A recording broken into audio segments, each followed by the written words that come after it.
দুর্গাপুজোর এই সুন্দর এই কুর্তার সেটটা পরে একটা লুকস ক্রিয়েট করছি। তো এটা কিন্তু আমার পুজোর ড্রেস। তো হ্যালো সবাইকে, এই কুর্তাটা আমি মিশো থেকে কিনেছি আর এটা পরে একটা মেকআপ লুক তোমাদের সাথে আজকে শেয়ার করব। তো মেকআপটা শুরু করার আগেই কিন্তু আমি স্কিনে ময়শ্চারাইজার এবং তার সাথে সাথে কিন্তু সানস্ক্রিন অ্যাপ্লাই করে নিয়েছি। তার জন্য কিন্তু আগের থেকে স্কিনটা প্রেপ করে নেওয়া ভীষণ দরকার মেকআপের আগে।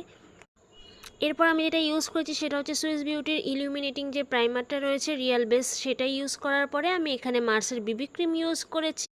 বিবি ক্রিম ইউজ করার পরে আমি যেটা ইউজ করেছি সেটা হচ্ছে ইনসাইডের একটা কনসিলার। আর কনসিলারটা ইউজ করার পর আমি কিন্তু মেকআপটাকে সেট করে নিই। বাট তোমাদের যদি অয়েলি বা কম্বিনেশন স্কিন হয় তোমরা কিন্তু অবশ্যই মেকআপটাকে সেট করে নিতে পারো লুজ পাউডার দিয়ে।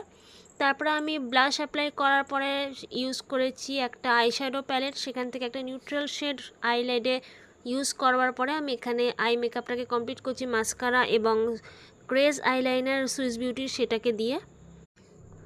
তো মোটামুটি আই লুকটা কমপ্লিট। আমি তো মেকআপ আর্টিস্ট নই, তার জন্য যতটুকুনি আমি পারি ততটুকুনি তোমাদের সাথে শেয়ার করছি। তো এরকম একটা সিম্পল লুক তোমরা ডে টাইমের জন্য ইউজ করতে পারো, অ্যাপ্লাই করতে পারো, ভীষণ ভালো লাগবে, গ্লোয়িং এবং তার সাথে সাথে খুব সুন্দর একটা লুক। আর এরপরে সুইস বিউটি লিপ ক্রেয়ন দিয়ে লিপস্টিক অ্যাপ্লাই করবার পরে আমার লুকসটা ক্রিয়েট করা কমপ্লিট হলো। এই হলো আমার ফাইনাল লুক। আই হোপ তোমাদের ভিডিওটা ভালো লেগেছে। যদি ভালো লেগে থাকে লাইক করে শেয়ার করে সাবস্ক্রাইব করে দিও। বাই।